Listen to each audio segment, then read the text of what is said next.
1 Black Jays ပထမဆုံးအနေနဲ့တရုတ်နိုင်ငံက Black Jays အကြောင်းကိုပြောပြပေးခြင်းပါတယ်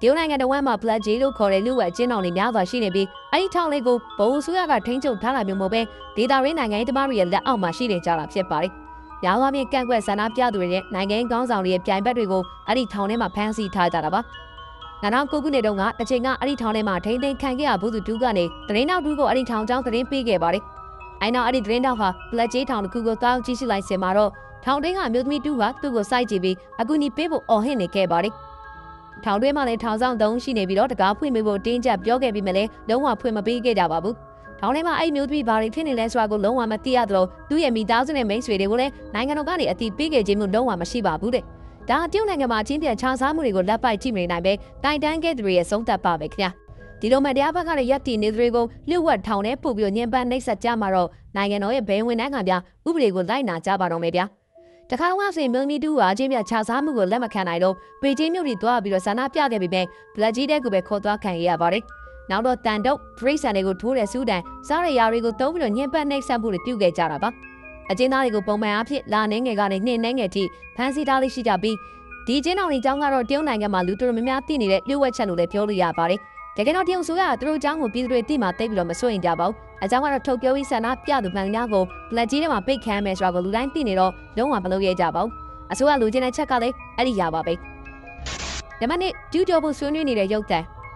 ဒါကတော့နောက်22ခုနှစ်မှာပေါင်ကြားလာကြတဲ့တရုတ်အာဏာပိုင်တွေရဲ့ထိုင်ဝမ်ကိုကျူးကျော်ဖို့ဆွေးနွေးနေတဲ့ရုပ်သံပါတရုတ်နိုင်ငံထိုင်ဝမ်ကိုပိုင်ဆိုင်တယ်လို့ပြေဝယုံကြည်ထားကြပြီးအစိုးရရှိတဲ့ပြင်ကိုရိုင်းကလည်းထိုင်ဝမ်နဲ့တရုတ်ဟာမကြာခင်မှာပြန်လည်ပေါင်းစည်းတော့မယ်လို့ပြောခဲ့ဘူးတာတောင်ရှိပါတယ်ဒီ59မိနစ်စာဗီဒီယိုလေးမှာဆိုရင်တရုတ်နိုင်ငံရဲ့ထိပ်သီးအစိုးရတွေကစစ်ပွဲနဲ့ပတ်သက်ပြီးတော့ပြောဆိုနေကြတာဖြစ်ပြီးသူတို့ဘက်ကစစ်ပွဲကိုစတင်ပြီးတော့ထိုင်ဝမ်လွတ်လပ်ရေးကိုဖျက်ဆီးဖို့ဘာကူမှတွန့်ဆုတ်နေမှာမဟုတ်ဘူးလို့ပြောဆိုထားကြပါတယ်ဒီဗီဒီယိုမပေါက်ကြားခင်4ရက်လိုတုန်းကလည်းအမေရိကန်စစ်ဗိုလ်ချုပ်တွေကတရုတ်နိုင်ငံဟာထိုင်ဝမ်ကို2025မှာတေချာပေါက်ကျူးကျော်လာမှာဖြစ်ပြီးတော့အဲ့ဒီလိုဖြစ်ခဲ့ရင်သူတို့ဘက်ကရမှန်ဒီလန်အားလုံးသုံးပြီးတော့ထိုင်ဝမ်ကိုကာကွယ်ပြီးတော့မှဖြစ်ကြောင်းပြောကြားခဲ့ပါသေးတယ်။နံပါတ်3အကျဉ်းစခန်းအတွင်းမှာရုပ်သံ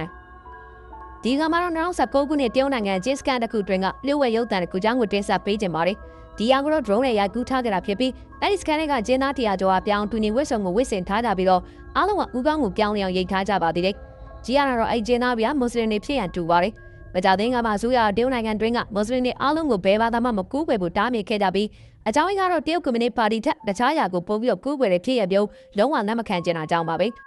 တရုတ်တန်ထဲမှာဆိုရင်ဖန်စီခန္ဓာတွေကိုဘာကူမှမမြင်နိုင်အောင်ညလုံးတွေကိုအဝတ်တွေနဲ့စီးထားကြတဲ့ပြင်အဆောင်တွေများစွာနဲ့လည်းစောင့်ကြံနေရကိုတွေ့ရမှာပါ။တရုတ်တန်ကိုတော့ဒီဂျင်းစကန်တီစီယာရှင်းချမျိုးမှာလွတ်ဝဲပြီးတော့ရိုက်ကူးထားခဲ့တာဖြစ်ပါတယ်။ဒီမွတ်စလင်လူမျိုးတွေကိုနှိမ့်နှဲငယ်ဖန်စီထားတာမှာဖြစ်ပြီးအဲ့နောက်ပိုင်းသူတို့ကိုပို့ဆောင်မဲ့ထိန်းသိမ်းစကန်ကယခုတက်ပိုရူအောင်ကြောက်စရာကောင်းနေပါသေးတယ်။အဲဒီစကန်တရုတ်နိုင်ငံပြန်လည်တင်ကြားရေးစကန်လို့လူသိများပြီးတော့အဲ့ဒီထိန်းသိမ်းစကန်ထဲမှာလုံခြုံရေးအင်မတန်တင်းကျပ်ထားပြီးထွက်ပြေးနိုင်ဖို့လည်းလုံးဝလမ်းမရှိပါဘူး။အဲ့ဒီစကန်ထဲမှာကျင်းသားတွေရဲ့အုံနောက်ကိုယူမားတွေရိုက်သွင်းပြီးတော့သူတို့ကိုးကွယ်တဲ့ဘာသာကိုစွန့်လွတ်ကတရုတ်ဆိုရကိုပဲချိမြတ်လို့လာအောင်လုပ်မှာဖြစ်ပါတယ်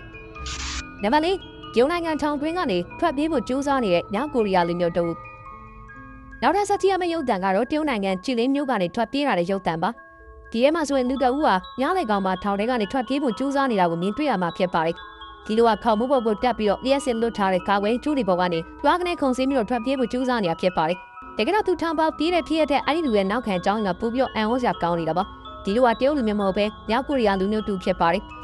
်ဒါဆိုရင်မြောက်ကိုရီးယားလူမျိုးကဘာလို့တရုတ်နိုင်ငံထောင်တွင်းကိုရောက်ရှိနေတာဖြစ်နိုင်မလဲဗ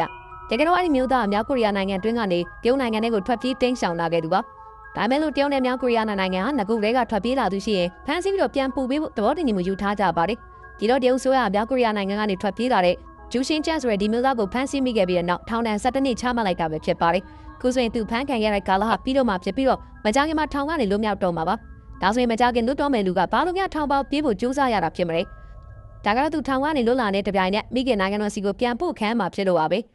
ဲဒီတဲ့အတိုင်းမြောက်ကိုရီးယားနိုင်ငံညှဉ်းပန်းနှိပ်စက်မှုတွေကပို့ပြီးတော့အစမတန်ဆိုးရနေတော့သူလည်းတက်ရှင်ဝင်ရဖို့ထောင်ပေါက်ပြေးခဲ့တာပဲဖြစ်ပါတယ်ဒါပေမဲ့ရဲရရှိတွေကပြန်လည်ဖမ်းဆီးမိခဲ့ပြီးသူ့ကိုကျင်းထောင်လေးကိုပြန်လည်ဆွဲခေါ်သွားပါတော့တယ်အခုချိန်အိုင်မျိုးသားဘာရီဆက်ဖြစ်နေမလဲဆိုတာကိုတော့ဘယ်သူမှမသိနိုင်တော့ပါဘူးနံပါတ်5ကျောင်းမက်ဖွေရအာနာသုံးပြမှုကြီ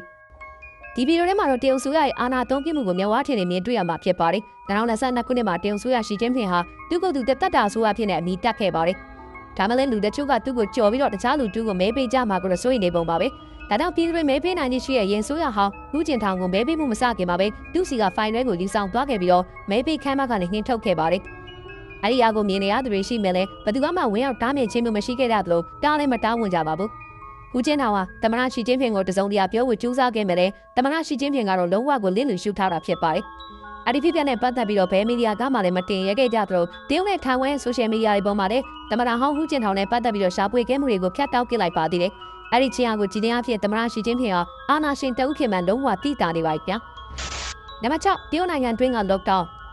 2019ခုနှစ်မှာတကမ္ဘာလုံးကိုချိန်ချောက်ခဲ့တဲ့ COVID-19 ရောဂါဖြစ်ပွားခဲ့တာအားလုံးသိကြမှာပါ။ခုချိန်မှာတော့နိုင်ငံတော်များများအဲ့ဒီရောဂါရဲ့ရိမ်မှုအောက်ကနေလွတ်မြောက်နိုင်ခဲ့ပြီဆိုပေမဲ့ရောဂါစတင်ဖြစ်ပွားခဲ့တဲ့တရုတ်နိုင်ငံမှာတော့ယနေ့ချိန်ဒီတစုံတစ်ယောက်ရောဂါလက္ခဏာပြခဲ့ရင်အဲ့လိုနေတဲ့နေရာအကုန်လုံးကို lockdown ချပစ်တာမျိုးပြုလုပ်နေစေဖြစ်ပါတယ်။စေုံတစ်ခုရဲ့ဝန်ထမ်းတစ်ယောက်ကရောဂါဖြစ်ခဲ့ရင်အဲ့ဒီစေုံတစ်ခုလုံးကိုပိတ်ချပစ်ပြီးတော့ကျန်တဲ့လူသမားယာချီကိုလည်းရောဂါဖြစ်တဲ့တူရောနှောပိတ်နှောင်ထားပစ်ပါတယ်။ဒါပြင်အစာအစာထောက်ပံ့ခြင်းမျိုးလည်းမရှိတော့မိသားစုနဲ့လည်းတွေးဆုံquick မပေးပါဘူး။ဒီဥဒ္ဒနေမှာဆိုရင် iPhone စက်ရုံကပိတ်နှောင်ခံထားတဲ့လူသမားတွေဟာညအချိန်မှာအော်ဟစ်နေကြတာကိုမြင်တွေ့ရမှာပါ။သူတို့ကရှိုင်းမြို့မှာနေထိုင်ကြသူများဖြစ်ပြီးတော့တစ်ချိန်လုံးသူတို့အိမ်တွေတွင်းမှာပဲပိတ်နှောင်ခံထားကြရတဲ့အတွက်တခြားဘာမှလည်းမလုပ်နိုင်တော့ရွေးစရာမရှိပဲကုကေရမယ့်အော်ဟစ်နေကြတာဖြစ်ပါတယ်